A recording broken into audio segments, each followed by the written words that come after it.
కొద్ది రోజులుగా త్రివిక్రమ్ కొత్త సినిమాపై డిస్కషన్ జరుగుతోంది. మాంత్రికుడు గత 7 నెలలుగా ఎందుకు సైలెంట్గా ఉంటున్నాడు అనేది ఇప్పుడు హాట్ టాపిక్గా మారింది. బన్నీతో మూవీ ఆగిందని ప్రచారం ప్రారంభమైంది. కానీ జరుగుతున్నది వేరు అంటున్నారు త్రివిక్రమ్ సన్నిహితులు.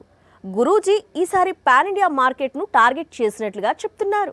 కల్కి కలెక్షన్స్ 1100 కోట్ల వైపు దూసుకుపోతున్నాయి. అంతేకాదు మైథాలజీ సినిమాలు తీయాలి అనుకున్న దర్శకులకు ఎక్కడా లేని ధైర్యాన్ని నూరుపోసింది కల్కి చిత్రం. భారీ బడ్జెట్ కు తగ్గట్టు ప్రభాస్ లాంటి పాన్ ఇండియా స్టార్ అందుబాటులో ఉంటే కల్కి లాంటి చిత్రం తీసి 1000 కోట్లకు పైగా కొల్లగొట్టవచ్చు అని ప్రూవ్ చేశాడు నాకి. అందుకే ఇప్పుడు దేశవ్యాప్తంగా ఉన్న డైరెక్టర్లు ఆల్రెడీ మైథాలజీ సబ్జెక్ట్స్ నేపథ్యంగా చేసుకుని సినిమాలు తీస్తున్నారు. ఈ లిస్టులో త్రివిక్రమ్ కూడా చేరిపోయాడు.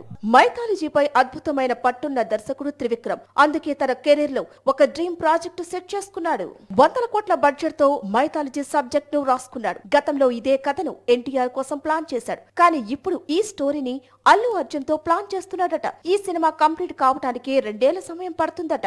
మరి ఈ వార్తలో ఎంతవరకు నిజం ఉంది అనేది కొద్ది రోజుల్లో తెలుస్తుంది.